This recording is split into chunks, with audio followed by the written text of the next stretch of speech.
Boa noite, a graça e a paz do Senhor. Privilégio enorme estar com os amados irmãos e irmãs. Sempre uma grande alegria. Eu queria ler com vocês dois textos.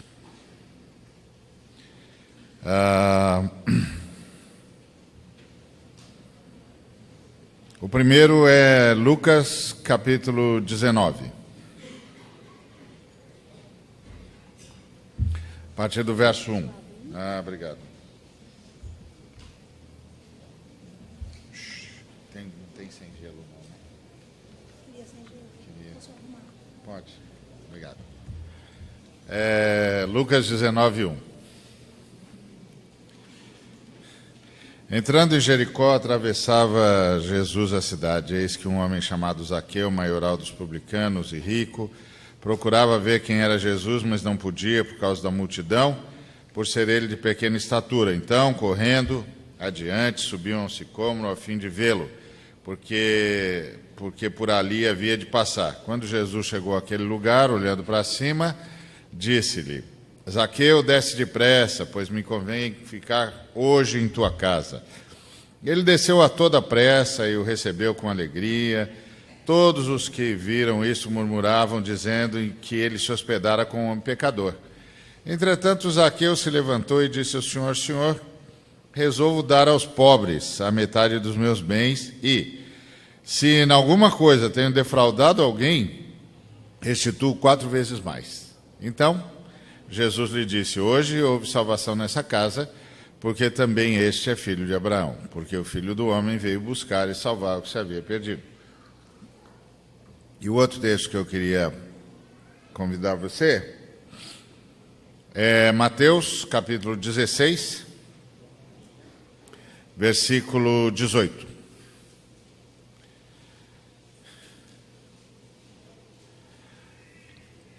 Também eu te digo que tu és Pedro, e sobre esta pedra edificarei a minha igreja, e as portas do inferno não prevalecerão contra ela.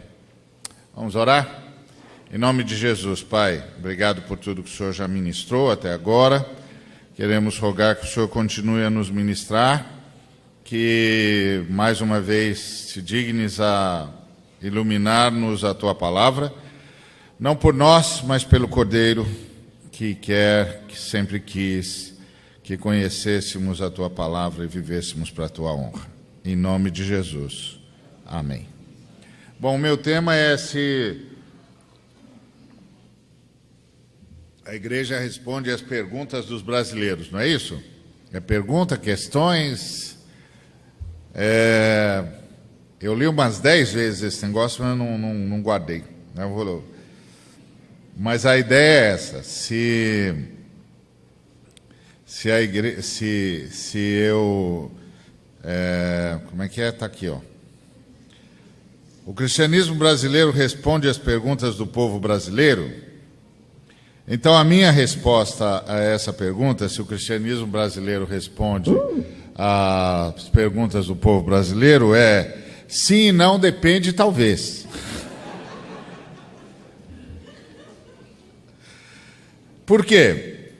Porque se olhar de um determinado ponto de vista, responde. Responde. Porque o que é o povo brasileiro? O povo brasileiro é um povo que quer ficar rico.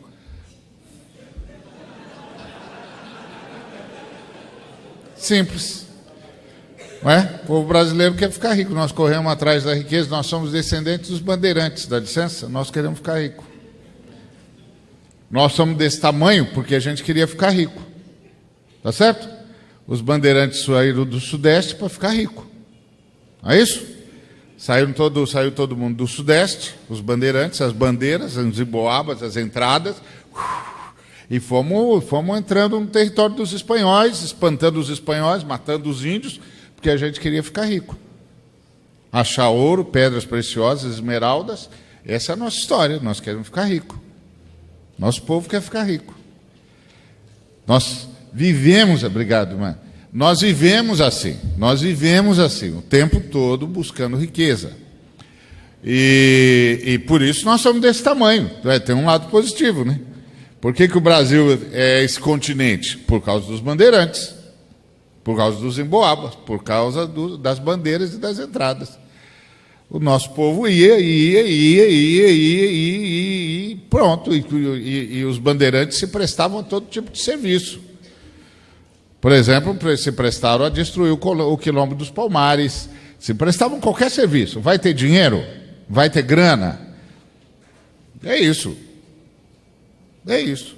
Os bandeirantes nem falavam português. Até a chegada de Dom João aqui, os bandeirantes falavam tupi-guarani. Nossa língua, a língua da região São Paulo e Rio, mais São Paulo, obviamente, era tupi-guarani. O Dom João que obrigou todo mundo a falar português. Nosso negócio era ganhar dinheiro.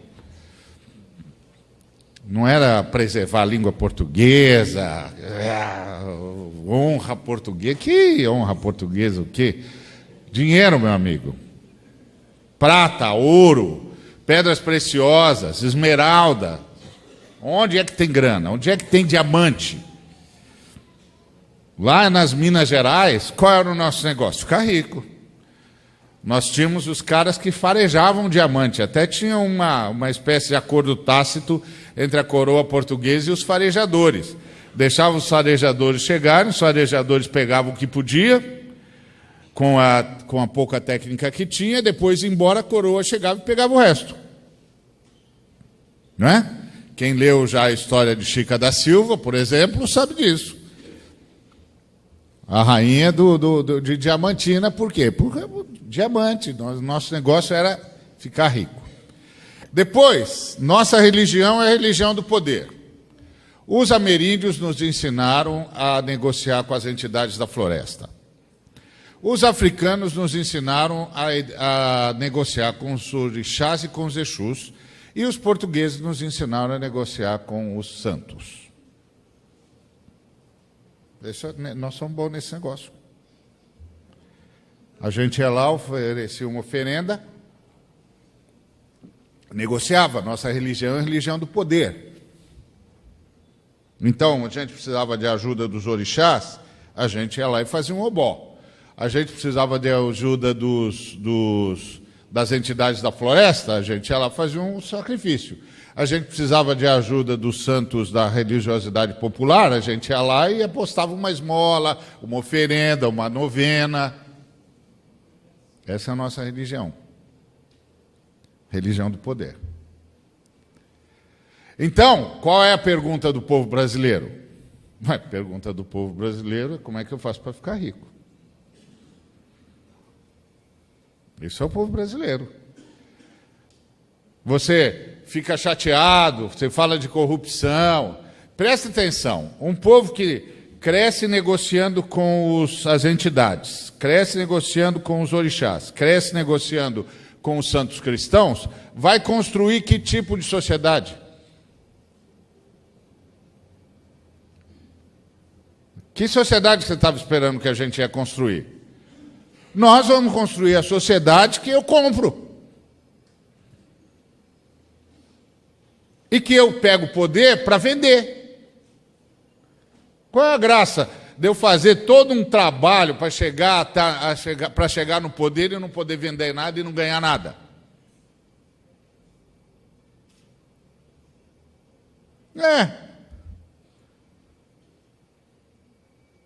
Um bocado de nós aqui ficaria escandalizado até um tempo atrás, escandalizado entre aspas, né? Porque o presidente da República, por exemplo, ganhava o quê? 11 mil reais. Quem é que acreditava que o presidente ganhava 11 mil reais? E como o salário do presidente da República é o salário maior, não pode ter servidor público com salário maior do que ele, então todo mundo ganha menos que 11 mil. Quem aqui acredita que todo mundo ganha menos que 11 mil? Por que nós não acreditamos? Porque na nossa lógica é o seguinte: o cara não vai chegar ao poder para ganhar 11 mil, tá certo?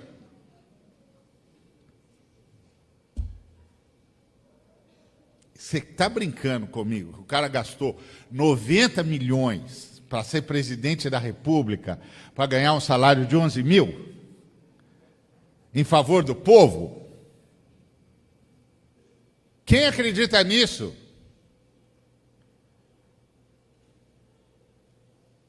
Mas nós achamos que a corrupção é um problema. E é mesmo.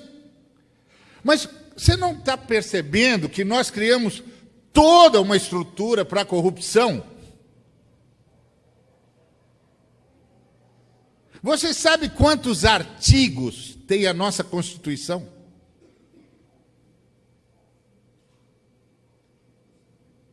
Você sabe quantas dificuldades tem nas nossas leis? Você sabe quão difícil é fazer qualquer coisa seguindo absolutamente a lei no Brasil? Por que você acha que é assim?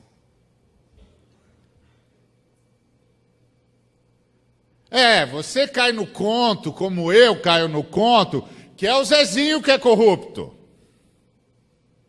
A estrutura é corrupta.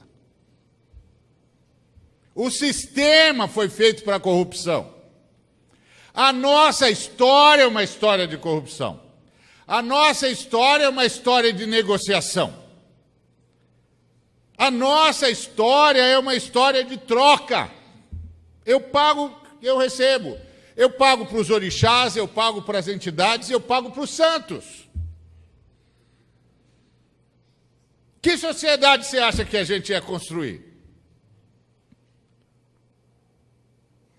Quem botou na sua cabeça essa sociedade idílica? Onde tem isso? Desde 1500, onde é que tem isso? Por que você acha que os novos partidos vão ser diferentes? Está na estrutura. Nem você acredita que o cara vai ser presidente da República, governador do estado do Rio de Janeiro, para ganhar 10 mil reais. Nem 20.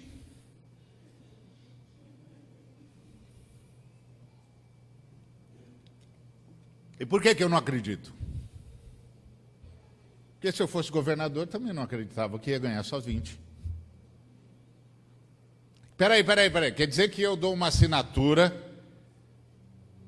que movimenta 4 bilhões de reais e eu ganho 20 mil?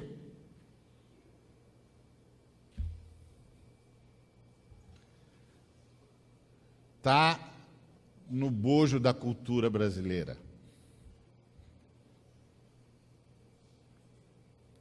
Então, nesse sentido, a igreja responde o anseio o cristianismo brasileiro responde às perguntas dos brasileiros? Responde, positivamente. Por quê? Porque nós temos uma igreja que, ao invés de converter Zaqueu, se converteu a Zaqueu.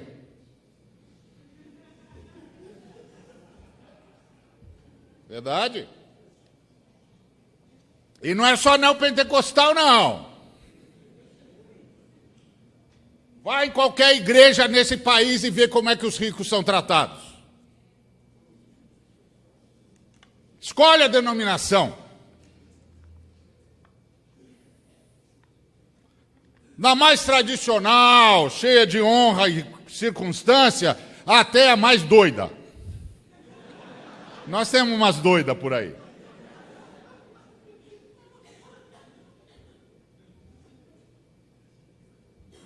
Eu canso de ouvir cara dizendo para mim, aquele cara é o doutor fulano de tal, ele é muito generoso.